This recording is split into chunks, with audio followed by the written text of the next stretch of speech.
जो वहाँ जो उनका व्यू था, जो उनके वहाँ लीगल एक्सपर्ट्स थे, उनका ये व्यू था कि हमें इसको सुप्रीम कोर्ट में चैलेंज करना चाहिए। तो हमने फिर उनको ये कहा था कि कम से कम वो बच्चे जो मेजॉरिटी है, जिनका के फॉर्म्स में कोई भी कसूर नहीं है, जो बिल्कुल ऑर्डर में थे, आपके ऑर्डर के मुताबिक भी और सुप्रीम कोर्ट के ऑर्डर के मुताबिक भी, जिनकी एप्लीकेशंस बिल्कुल ठीक थी, ऑर्डर में थी, आप उनका रिजल्ट तो निकाल दीजिए। वो लगभग 650 के करीब बच्चे थे। हमने कहा इन बच्चों का तो रिजल्ट निकाल दीजिए, क्योंकि ये तो इसमें है ही नहीं, इनके तो एप्लीकेशन फॉर्म्स बिल्कुल ठीक ठाक थे। तो उनका एक व्यू बना वहाँ पे कि नहीं, हमें ये सारा ही सिलेक्शन जो है उसको सुप्रीम कोर्ट में एसएलपी में जाना पड़ेगा। तो उसके बाद हमारी पूरी कोशिश रही, एमएचए की पूरी कोशिश रही कि ये वाले बच्चे जिनके एप्लीकेशन फॉर्म बिल्कुल ठीक थे, उनका रिजल्ट डिक्लेयर कर दीजिए।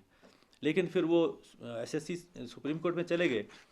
तो सुप्रीम कोर्ट में भी हमने फिर अपने लॉ डिपार्टमेंट के थ्रू हमने अपना एक केवियट फाइल किया कि कहीं कोई ऐसा फैसला ना हो जाए जो हमारे बच्चों के या हमारी एडमिनिस्ट्रेशन का जो ऑब्जेक्टिव है, कि इनको सिलेक्शन जो है हमें आ जाए और हमें इनका रिज़ल्ट डिक्लेयर करने का जो रिज़ल्ट आ जाए और हम इसको ज्वाइन करवाएं।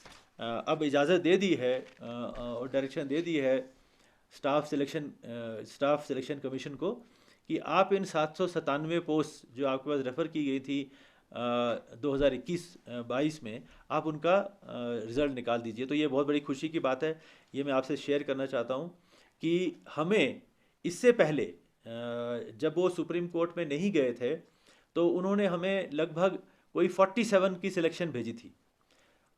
लगभग 19 कैटेगरीज की वो पोस्ट थी और 47 बच्चों का लिस्ट पहला भेजा था।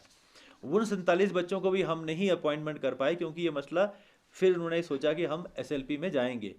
तो हमने कहा, फिर हमने लॉ की ओपिनियन ली, तो लॉ ने कहा कि it is better to wait for the final judgment of the Supreme Court, इससे पहले कि हम इन बच्चों का भी जो है अपॉइंटमेंट निकालें, क्योंकि ये भी 19,797 में थे। तो अब उन 47 बच्चों का भी और जो 750 बच्चे आएंगे उनका भी इशू जो है अब क्लियर हो चुका है। और हम पूरी उम्मीद कर रहे हैं कि जल्द से जल्द जो है स्टाफ सिलेक्शन कमीशन जो है वो हमें इनके जो रिटर्न फॉर्म में, जिसको हम फॉर्मल कम्युनिकेशन कहते हैं, वो हमें भेज देगी और हम इन बच्चों को जो है सर्विस में ज्वाइन करवाएंगे। और इमीडिएटली तो हम जो 47 बच्चे जो पहले आ चुके हैं, 47 बच्चे, उनको हम इमीडिएटली ऑर्डर निकालना शुरू कर देंगे।